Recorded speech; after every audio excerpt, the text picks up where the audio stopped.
Vamos a iniciar la unidad número 2 del curso de física. Esta sería ya nuestra tercera sesión. En esta unidad vamos a aperturar el tema de materia y sus características. Si ustedes recuerdan, a inicios de la primera sesión, en la explicación, en el detalle administrativo que se les dio a todos, había hecho un resumen de más o menos qué unidades iban a ser teóricas o prácticas, en qué porcentaje una unidad era teórica, en qué porcentaje la otra unidad era práctica, ¿cierto? De tal manera que en la unidad número 1 que acabamos de terminar, por ejemplo, era algo de 50-50, o sea, la mitad de esa unidad pues era teórico, la otra mitad práctica, porque incluso hemos practicado lo referente a al tema de conversiones, ¿no? Para pasar de un sistema a otro, para desarrollar para aumentar o disminuir de magnitud, me refiero a múltiplos y submúltiplos. Pues bien, en esta unidad, en la unidad número 2, es quizás la única de todo el contenido del curso, la que vamos a desarrollar pues netamente de un perfil teórico.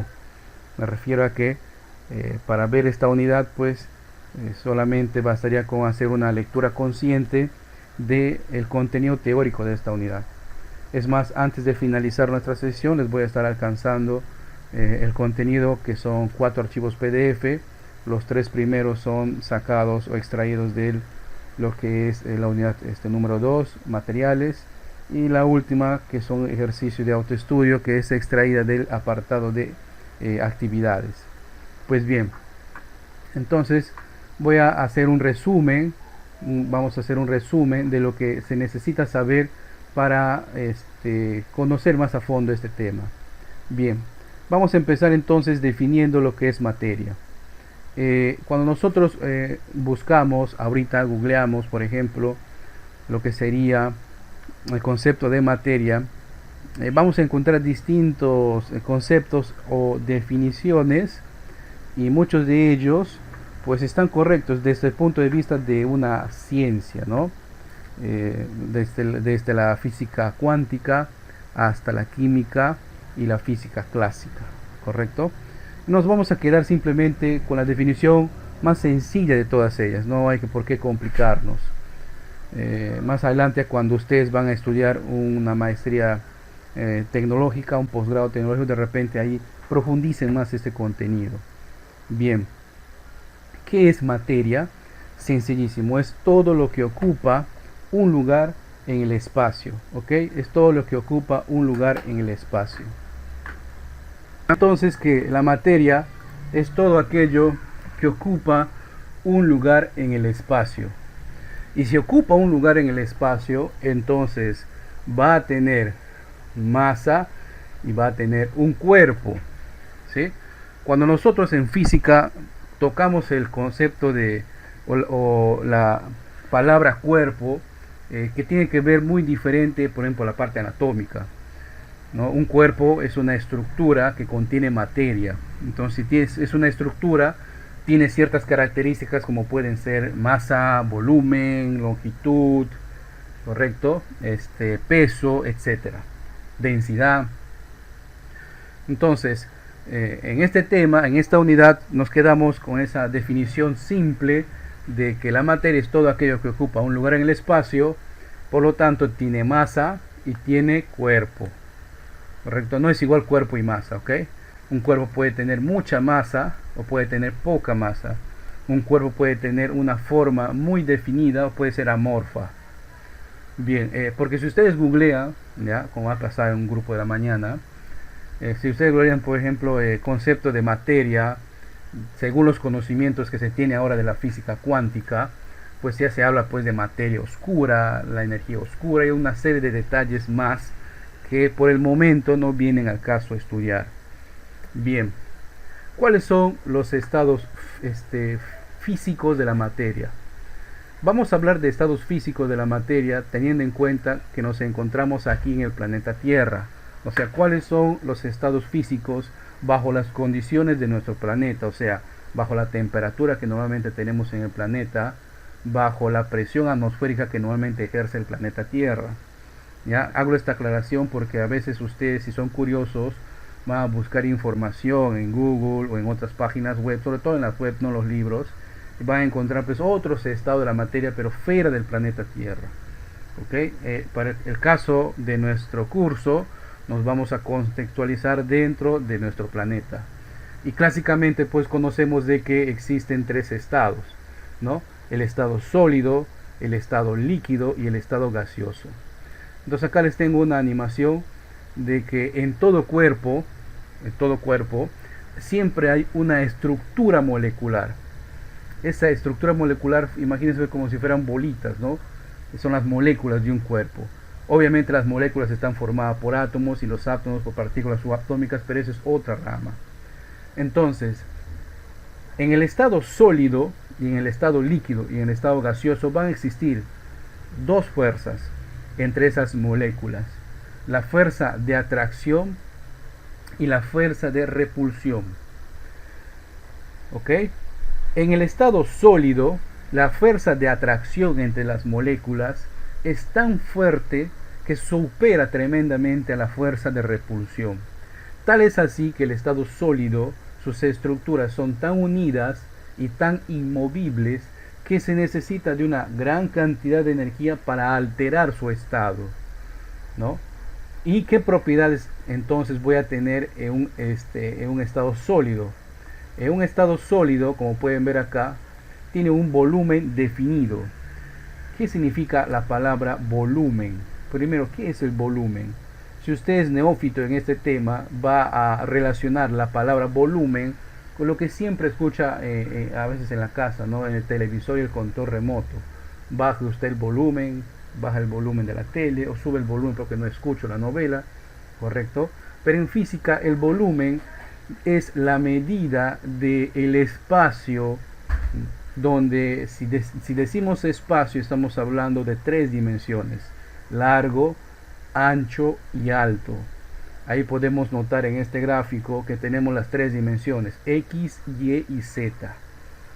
Largo, ancho y alto. Entonces, si es tres dimensiones, entonces se miden en unidades cúbicas, ¿correcto?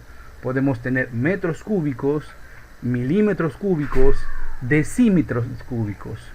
Existen otras equivalencias para medir el volumen, como por ejemplo el litro, y casi es la medida estándar para lo que es el mundo comercial, ¿no? Porque ustedes cuando van a la bodega a comprar, por ejemplo, dame una botella de agua de 3 litros, normalmente piden, ¿no? No se pide, pues dame una botella de agua de 1 metro cúbico, no compramos esas cantidades. En cambio, en el mundo de la construcción, sí, ¿verdad? Porque cuando vas a hacer, por ejemplo, lo que llaman los albañiles, un vacío, ¿qué hacen? Compran pues una camionada, dicen, de agua, ¿no? Que normalmente pues le miden en metros cúbicos. ¿Cuántos metros cúbicos de agua vas a necesitar para tu chamba? Entonces, dependiendo del contexto, pues vamos a tener una u otra medida. O si de repente estás utilizando una receta para hacer un pastel, pues en esa receta normalmente van a medir las medidas en mililitros, ¿no? En mililitros, que es otra medida más pequeña que el litro, ¿no? O si es un laboratorio, de repente va a venir en milímetros cúbicos, ¿no? Milímetros cúbicos. Es más, por ejemplo, si ustedes habrán visto la ficha técnica, los que se han comprado una moto, en la moto, por ejemplo, el motor de esa moto normalmente pues no le comercializan por caballos de fuerza, ¿no? Horsepower. Simplemente lo comercializan por centímetros cúbicos de cilindrada, CCC, ¿no? Que en el mercado ahorita hay ¿de cuánto es esa moto? Es de 90, ¿no? Esta moto es 180, esta moto es 250, tengo una 250. Cuanto más grande el número, más grande su motor, pero no hace referencia pues a los caballos de fuerza, sino a los centímetros cúbicos, o sea, al volumen de combustible capaz de quemar dentro de su cilindro. ¿Ok? A eso hace referencia la unidad del volumen. Regresando entonces a nuestro tema. Todo cuerpo en estado sólido va a tener un volumen definido, ¿sí? Porque cuando yo les digo ladrillo, mesa, silla, una pared, pues viene a su mente algo que tenga forma definida, ¿verdad? Todos tenemos la idea más o menos cómo es una silla, cómo es una mesa. Tiene una forma definida, o sea, tiene un volumen definido. Forma y volumen definido son lo que caracteriza a un cuerpo en estado sólido. En cambio, en el estado líquido, por ejemplo, como pueden ver acá la imagen, en el estado líquido, pues vamos a notar de que la fuerza de atracción entre las moléculas es casi equivalente a la fuerza de repulsión. Entonces, todo cuerpo que se encuentre naturalmente en el planeta en estado líquido va a tener las siguientes propiedades. Va a tener un volumen definido, claro que sí, aunque siempre va a tener la forma del recipiente que lo contiene. ¿A qué me refiero? Uno puede coger, por ejemplo, un ladrillo, ¿no? Desde cualquier parte de la arista, lo puede agarrar y puede estar moviéndolo de un lado a otro. Pero normalmente, para movilizar, por ejemplo, 1 litro de agua, se necesita un envase contenedor. O cuando tenemos escasez de agua, juntamos pues nuestra agua en recipientes contenedores, ¿no? Como son bandejas, baldes, cilindros, etcétera. Entonces, el estado líquido, todo cuerpo en el planeta Tierra que esté en estado líquido, siempre pues va a necesitar un recipiente contenedor. Y según la forma que tenga ese recipiente contenedor, pues esa es la forma que va a tener el líquido. ¿Ok? Entonces, dentro de los estados, el estado líquido sí tiene un volumen definido, pero no va a tener una forma definida, sino va a tener la forma de recipiente. Incluso esta propiedad se aprovecha bastante, por ejemplo, en los helados, en los chupetes. Siempre pues se hacen a veces chupetes en forma de ositos o de estrellas, o el chupete clásico. ¿Por qué? Porque en estado líquido, cuando se pone la masa, pues normalmente va a ser contenida en ese recipiente, y luego cuando se congela, pues ya tiene esa forma, ¿no? Ya tiene esa forma. Y pasaríamos pues al estado gaseoso. El estado gaseoso pues es más que todo, es un estado en el que la fuerza de atracción está superada enormemente por la fuerza de repulsión. Quiere decir que en estado natural, los elementos que están en estado gaseoso, normalmente pues sus moléculas tienen un alto contenido de energía, de tal manera que como si fueran pelotas, rebotan de un lado a otro, ¿no? O como si fueran los niños con alto nivel de azúcar, pues no saben ni qué van a hacer, por un lado y otro se están moviendo. ¿Qué propiedades podemos notar en el estado gaseoso? En el estado gaseoso no tienen volumen definido, ni tampoco tienen forma definida. La forma lo da según su recipiente contenedor, y sus recipientes contenedores de un elemento gaseoso siempre van a ser cerrados y agrupados bajo presión. ¿A qué me refiero? Por ejemplo, el balón de gas doméstico. Si ustedes han comprado o han visto el balón de gas, el gas doméstico, por ejemplo, no se compra en litros, ¿no? No se compra en litros como si comprarías agua, ¿no? Se compra por kilos. Si usted va al expendidor de balones de gas doméstico, de uso doméstico, va a notar pues que va a tener distintos tipos de balones, ¿no? De 5 kilos, de 10 kilos, de 15, y creo que hay de más, ¿correcto? Y la forma, el recipiente, normalmente pues son esas bombonas de clásicas de balones, ¿no? Que sí o sí necesitan tener pues una superficie o un cuerpo esférico, ya que los cuerpos esféricos soportan una buena presión, ya sea externa o interna. Raras veces vas a ver, por ejemplo, un recipiente que contiene gas de forma como si fuera la cajita de una galleta. Muy raras veces, ¿no? Salvo que sea para estudios de laboratorio. ¿Okay? Y ahora pues lamentablemente por la época de la pandemia, todos nosotros ya sabemos pues esto de los gases, ¿no? Lamentablemente, ¿por qué? Porque no, hay una escasez, por ejemplo, de un gas elemental que es el oxígeno, sabemos que se transportan en balones, contenedores, sabemos que están cerrados, sabemos que nos venden por kilo, sabemos de que se controla con un instrumento llamado manómetro, etcétera, etcétera. Estoy seguro que antes de la pandemia desconocíamos de esto, no teníamos estos conocimientos. Y ahora pues por fuerza estamos conociendo, estamos aprendiendo. ¿Ok? ¿Alguna pregunta hasta aquí?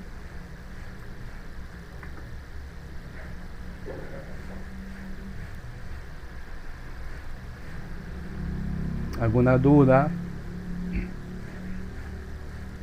Pregunten, no tengan miedo.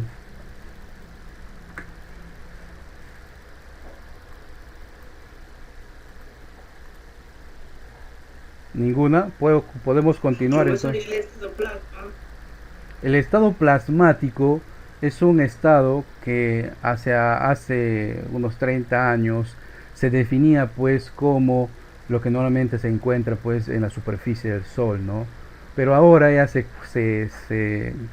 hay un consenso en la comunidad científica, el cual pues nos dice que el estado plasmático es ese estado en el cual los átomos directamente se están en un proceso de oxidación. Por ejemplo, les pongo un ejemplo. Cuando usted enciende una vela, ¿correcto? El mechero de la vela pues puede estar en estado sólido, pero alrededor de ella va a notar de que el oxígeno se está combinando con el fuego y se está oxidando, ¿correcto? Y esa oxidación, ese proceso quema energía, lo transforma en forma de calor y otros en forma de luz que van por fotones, ¿cierto? O alguna vez ustedes han visto una máquina de soldar, ¿no? Entre el electrodo y lo que se va a soldar, ahí pues hay un arco eléctrico, y podemos decir que ese arco eléctrico generado a muy alta temperatura pues estaría en el estado plasmático. O cuando vemos la caída de un rayo, ¿no? En realidad un rayo no cae, un rayo sube.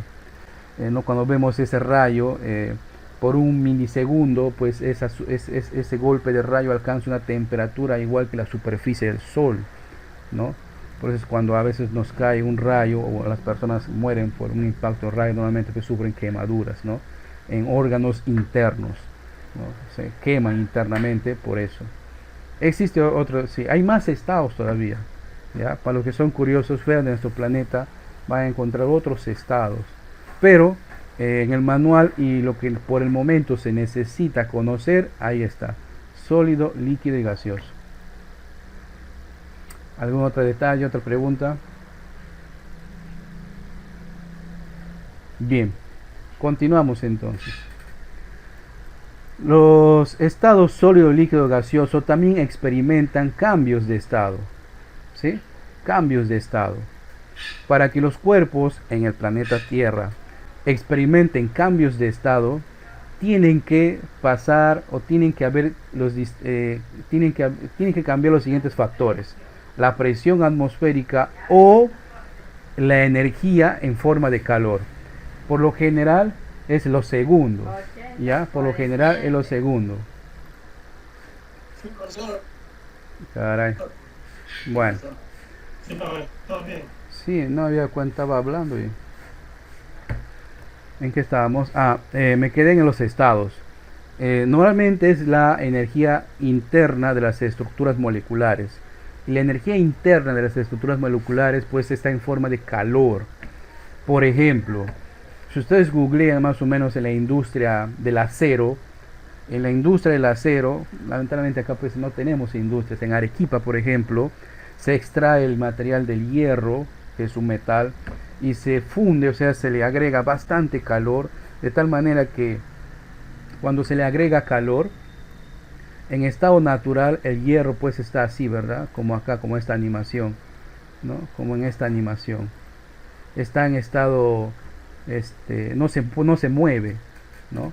Ahí están, claro, en estado sólido. Se le agrega energía, pero en forma de calor, y comienza a convertirse en líquido. O sea, ese metal se derrite, vamos a decir, se derrite, se convierte en estado líquido, ¿no? Entonces, cuando el sólido se convierte en estado líquido, ese paso de sólido a líquido se llama fusión, ¿ya? Ese paso de sólido a líquido se llama fusión. ¿Y por qué hacen eso? Para mezclarle, por ejemplo, se combina el hierro con un porcentaje, por ejemplo, de carbono y se forma acero, ¿no? Más hierro se hace un acero más dúctil, más maleable. Menos hierro, más carbono, pues se hace un acero menos maleable, pero más fuerte.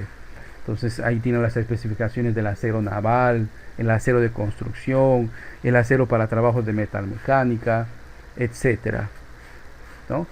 Y luego, después de ser calentado, se deja de agregar calor y luego pasa a su estado natural en el planeta Tierra, o sea, estado sólido. Tengo que hacer esa aclaración porque es muy distinto la clase de ahora de estado de la materia que hace 10 años, cuando no había internet. Hace 10 años la misma información que hablaba el instructor o el profesor o el docente lo podían ustedes confirmar en el libro. Pero ahora, si ustedes van a googlear toda esta información, van a encontrar que hay otro estado, hay un lugar en el universo, o en el planeta, o en el sistema solar, por ejemplo, donde la presión atmosférica es tan alta de que el hierro está siempre normalmente en estado líquido y llueven y la lluvia es de hierro. Sorprendente, ¿no? Parece el infierno mismo, ¿no? Es un planeta donde ocurre ese fenómeno. Por eso siempre hago la aclaración en el estado natural de nuestro planeta. Aquí en el planeta Tierra, el estado natural del hierro es el sólido. Se le agrega calor, se le convierte a líquido. Ese paso de sólido al líquido se llama fusión. Y cuando el líquido, una vez estado líquido, se le deja de agregar calor, se solidifica. Ese proceso se llama solidificación, ¿no? El cambio de estado de líquido a sólido se llama solidificación. ¿Ok? En cambio, si nosotros vamos a pasar de líquido a gas, el clásico ejemplo es el agua, ¿no? Ponemos un recipiente, una olla, una tetera, le ponemos agua y le agregamos calor, ¿cierto? Por la estufa o por la hornilla, o si no tenemos pues gas en la casa, por el carbón o por la leña. Ese calor hace de que las moléculas internas del agua se conviertan en vapor, entonces se convierte en gas, ¿cierto? Se convierte en un gas. Ese proceso de pasar de estado líquido a estado gaseoso se conoce como vaporización. No es evaporación, tengan en cuenta eso, ¿eh? No es evaporación, es vaporización, ¿ya? Del líquido al estado gaseoso, vaporización.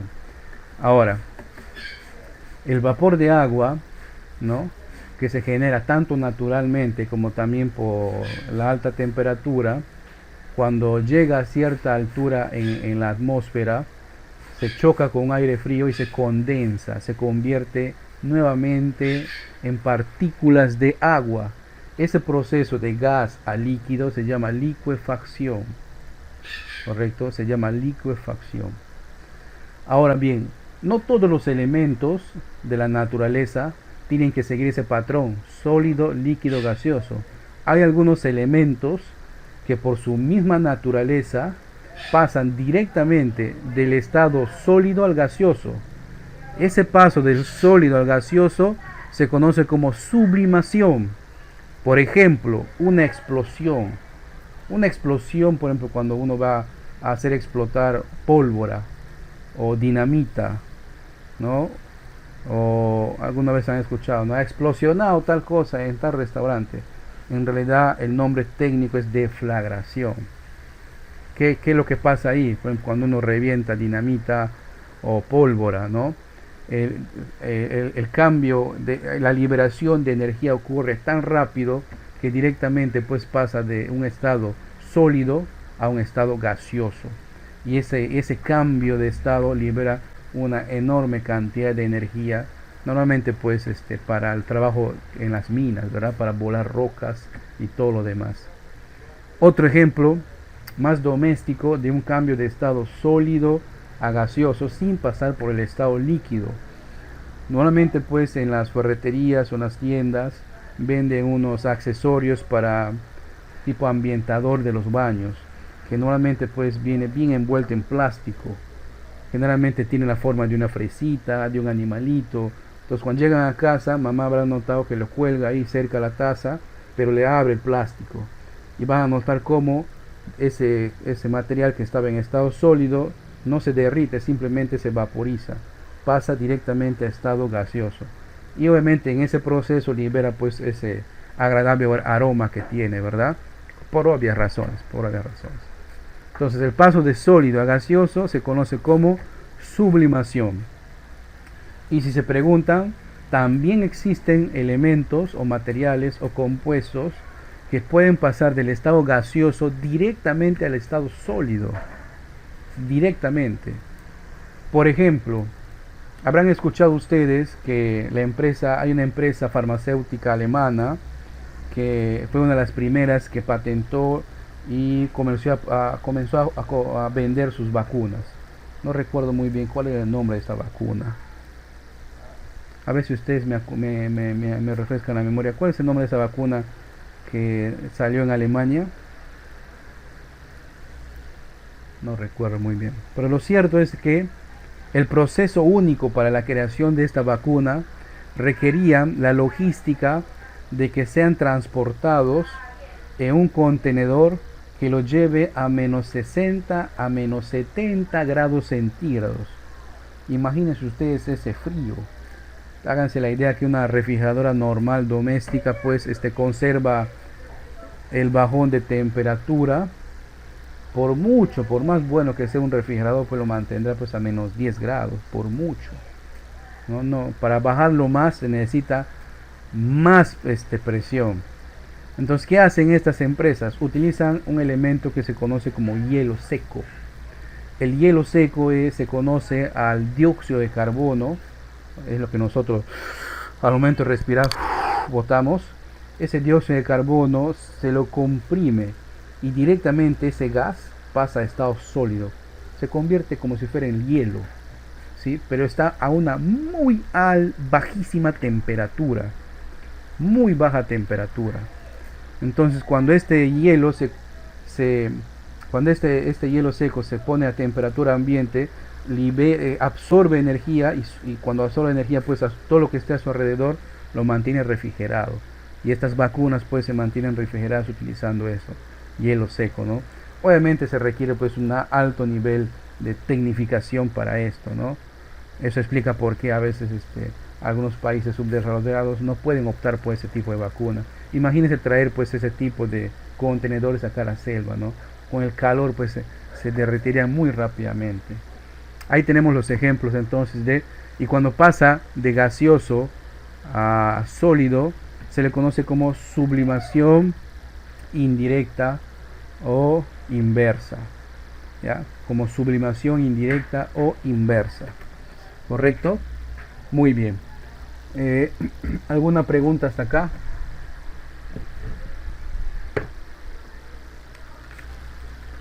Ahí está.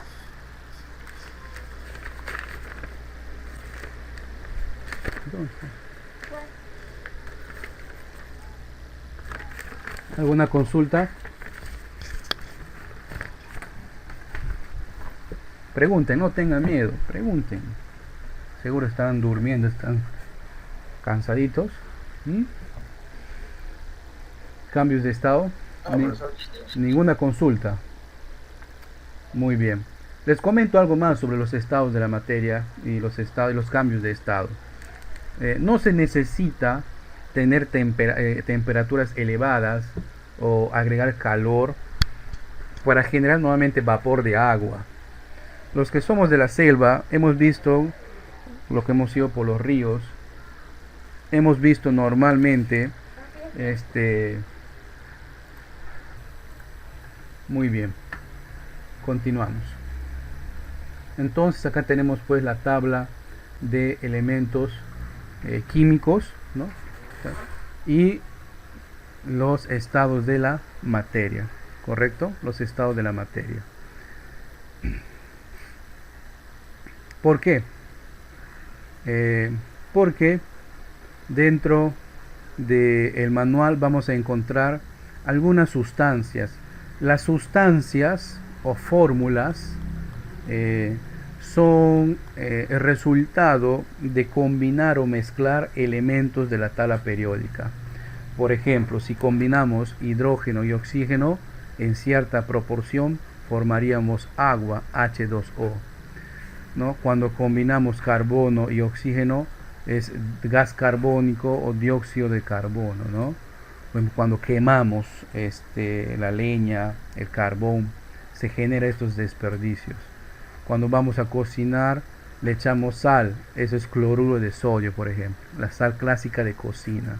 Obviamente que la sal de cocina también debe tener cierto contenido de yodo, ¿no? El carbonato de calcio, los que utilizamos pues los que ya llegamos a cierta edad para calcificarnos. El gas de hidrógeno que se utiliza pues también como combustible que no contamina el ambiente, porque uno de los elementos que más abunda en el planeta es el hidrógeno, pero lamentablemente la tecnología que todavía disponemos para aprovechar eso es un poco incipiente, no es tan rentable todavía por el momento. También tenemos el ácido sulfúrico, acá está su fórmula, H2SO4, o sea, contiene hidrógeno, contiene sulfuro y contiene oxígeno. El hidróxido de sodio, ¿no? Que contiene pues sodio y también oxígeno e hidrógeno. Normalmente eso lo utilizan las personas que sufren pues de estas enfermedades estomacales, ¿no? En la boca del estómago, como lo llaman, úlceras, ¿no? A veces el ácido de algunas personas, el ácido estomacal es tan fuerte que comienza a perforar las cavidades del estómago. Entonces, para ayudar a la mucosa intestinal del estómago, normalmente pues se toma eso, ¿no? Hidróxido de sodio. Lo venden con nombres comerciales, por ejemplo, como Milanta, no se habrán escuchado, ¿no? En las farmacias de los hospitales te venden así, tal y como suena, hidróxido de sodio, ¿no? Hay otro también que es hidróxido de aluminio, etcétera, etcétera. Tenemos el ácido nítrico, el ácido acético, ¿no? Y ahí vemos su fórmula. El ácido clorhídrico, muy popular en los lugares donde está el narcotráfico, ¿no? El alcohol etílico, muy popular en los bares, pues, ¿no? Ya que las bebidas pues a veces tienen cierto porcentaje de alcohol. El porcentaje de alcohol, por ejemplo, de una cerveza es 5%, ¿no? Quiere decir que el 5% del líquido que ves ahí es alcohol etílico. El alcohol etílico es el que puede el hígado procesar. El alcohol metílico es el alcohol medicinal. Eso no podemos beber porque el hígado afecta el hígado, daña el hígado, al final terminaría matándote.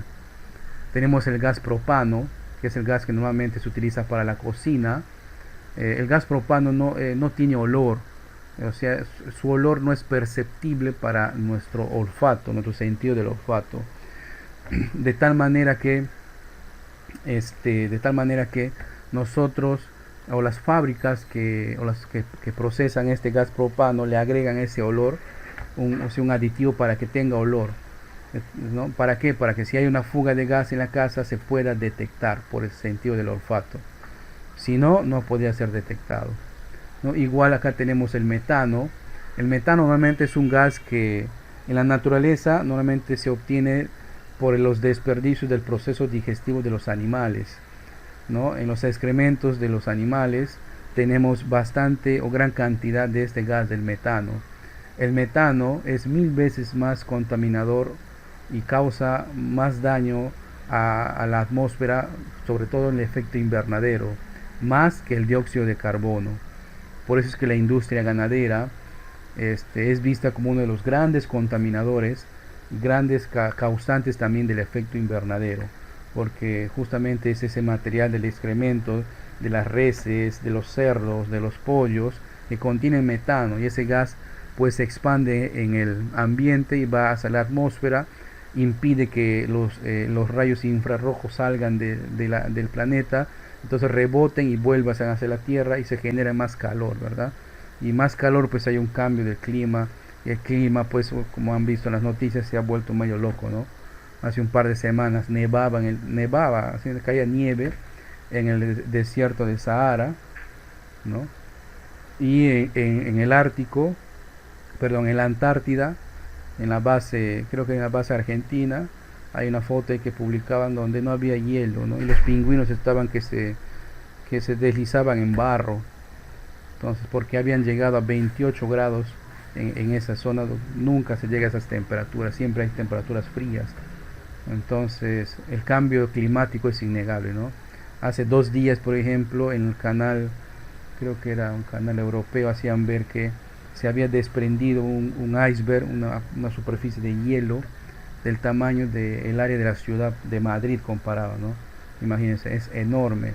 Es innegable el cambio climático. No se sabe a ciencia cierta cómo va a terminar afectando a toda la población, pero que afecta, está afectando. El gas amoníaco, por ejemplo, el amoníaco es un gas o es un contenido en estado líquido. El amoníaco se utiliza bastante, sobre todo en Europa. He visto que en Europa utilizan bastante como en reemplazo de la lejía, porque también es un desinfectante.